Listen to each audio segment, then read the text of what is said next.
everyone, welcome back to my YouTube channel. I'm so glad that you're here continuing on in this journey of rereading my old stories, no matter how cringy and badly written they might be. Today we are on to chapter 2 of It's Not That Bad to Lose Your Mind.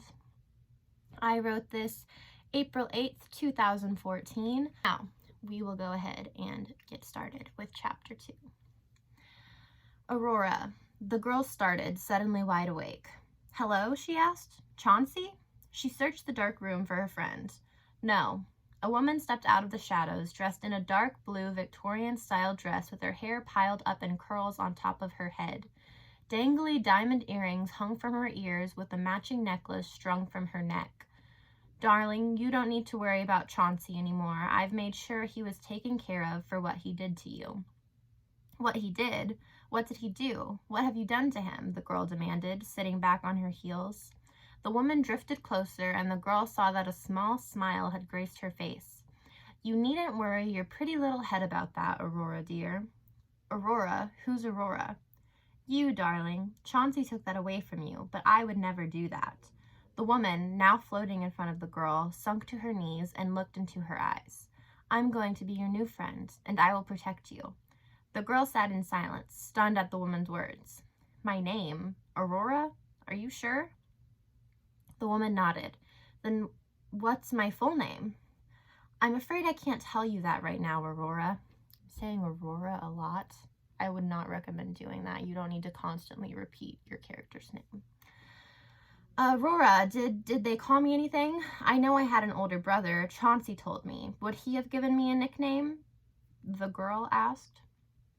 "I'm not sure, darling, but you can give yourself a nickname." "What kind of nickname can you make for Aurora?"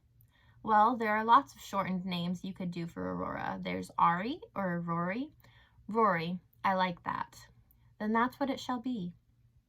"What's your name?" Rory asked the woman. "Lillian." A loud thunk sounded in the other room. Rory whipped her head around to look at the large mirror on the other side of the room. "Do you know who's behind there?" she asked, afraid that they were going to punish her again. "Relax, darling. It's just the soldiers. They've come to take you to Vimest. Don't worry. Everything will be all right." Lillian put her hand over Rory's in a reassuring gesture. Rory nodded and took a deep breath as the soldiers came in. "Miss, are you ready? Do you have everything?" the first soldier asked hurriedly. I didn't say that very hurriedly. "Whoa, whoa, whoa, slow down," the second guard grinned at his companion. "Let's introduce ourselves to her. Try not to freak her out any more than she already is." I cannot believe I wrote this character. I kind of hate him. It's very fair to be a little rushed right now. "Okay." The first guard glared at the man and looked again at Rory. "I am Gunner Gray. Call me Gray. This is..." Then the man cuts in, "Asher Stevens, at your service, milady." The second guard gave an exaggerated bow and walked closer to Rory, extending his hand toward her. "And you are?" "Asher. Tsar Elias said she couldn't remember her name. Think before you talk, son." The first guard, Gray, reprimanded. "It's Aurora," Rory interrupted the two bickering guards. They looked at her. "She talks!" Asher exclaimed. Gray was more skeptical. "You just suddenly remembered your name?" he asked. "No," Rory said. "Lillian told me." "Who's Lillian?" Asher asked, stepping closer and helping her to her feet. Rory stood for a moment, her legs shaking unbearably, and then looked up at the guards. "She's my friend, one of the nice ghosts." Line break. Rory sat staring straight ahead in the private airplane she was riding in, looking at everything but seeing nothing. "So," Asher plopped into the seat across from her. "Princess, how old are you?" "Princess?" Rory questioned. "Yeah, you know, Aurora, Sleeping Beauty. It's a really old fairy tale, and she's a princess, so..." Asher trailed off and pursed his lips. Shaking his head, he asked again, "How old are you?" "I don't remember. Maybe I'll ask Lillian when I see her again," Rory mused. Asher looked slightly uncomfortable at the mention of Rory's ghostly friend. "Got it. Let's ask some questions that aren't based on facts." "Favorite color?" Asher asked. Rory bit her lip in thought. Red." Okay. I don't know why I put that, because she's been, like, trapped in a little room for, like, as long as she can remember. How would she know colors? And also, why would it be red? Does she like the color of her blood? That was a poor choice on my part. You gotta think through these things when you're writing. You have to think, okay, my character has been locked in a room for a long, long time and doesn't really know societal things. She may not even technically know what colors are. I mean, she might look at something and realize that it's different than like the gray of her walls, but that doesn't mean she knows what a color is, like the word color and what that means. She said, she asked. Green, he replied and smiled at her. Her facial expression didn't change at all. Okay, tough crowd. Favorite food? I haven't had much diversity in food over the past few years. What? These were just some bad writing choices. Don't do this. When they actually fed me, she answered. Asher stiffened and shifted uncomfortably in his seat. Well, he coughed, why don't we get some food now? You must be hungry. She nodded slightly and saw Asher relax and press a button. He muttered something into it and then leaned back into his seat. He smiled at her. She turned her head to the side to avoid his look of kindness. She gasped and jumped out of her seat and onto the floor. What? What's wrong? Asher asked. The walls. She clutched her knees to her chest. It's not real, it's not real, it's not real, she muttered to herself. Then Asher was suddenly in her face. Hey, princess, listen to me. Look at me. Talk to me. What's on the walls? What's wrong with the walls? He asked, concern etched across his face. They're covered in blood. And there's a lot of like stuttering in that I don't feel like saying. Rory looked over Asher's shoulder at the bleeding walls and suppressed a shudder. Out of every seam, every crack, every rivet, blood dripped slowly down the wall. They went in specific directions to make a picture. The city will burn with you. She was suddenly overcome with violent sobs, remembering the horrible visions she'd had during her punishments. The memories threatened to overcome her when she heard a voice pulling her back to reality. Aurora, come on, princess, snap out of it. Everything stopped at once. Rory slowly removed her hands, wet with tears, from her face and saw Asher and Gray looking at her. I'm sorry, she stuttered. She looked at the wall again to see that it was completely clear of blood. Good. It wouldn't be one of those visions that followed her, unlike the haunts. I hate that word. Gray got down on his knees and handed her something that was made up of a slice of meat between two pieces of bread. She saw his face soften at her confused look, and he laughed softly. It's a turkey sandwich. I've got a bottle of water on your tray, too. Can you stand up? Can you stand up?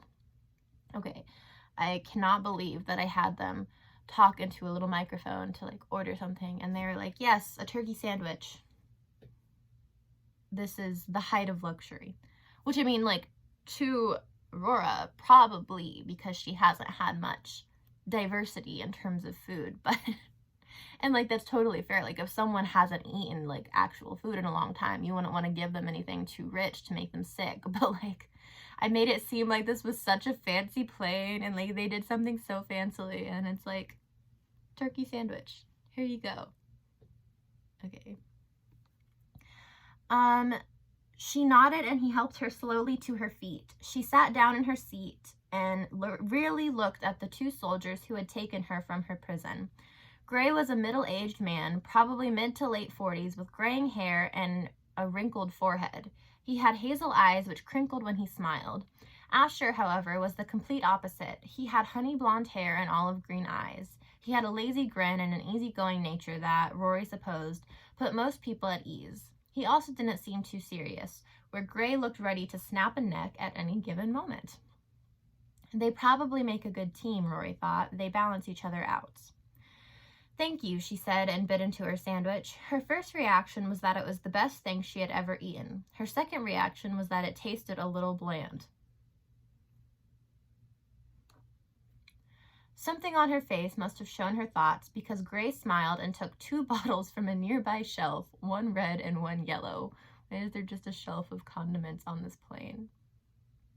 Ketchup and mustard, they do wonders, he said. Rory hesitantly picked the yellow bottle and squeezed some of its contents onto her sandwich. She bit into it again and smiled, her first ever memory of a sandwich.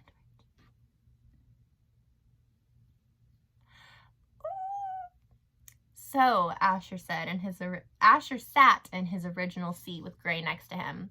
Same question. Favorite food? What is this writing? Rory swallowed before answering. Turkey sandwich, she said sheepishly. Ha ha. Asher laughed, and Gray gave her another of his rare smiles. Rory laid down her sandwich and reached forward to grab the bottle full of water. She unscrewed the cap and took a small sip.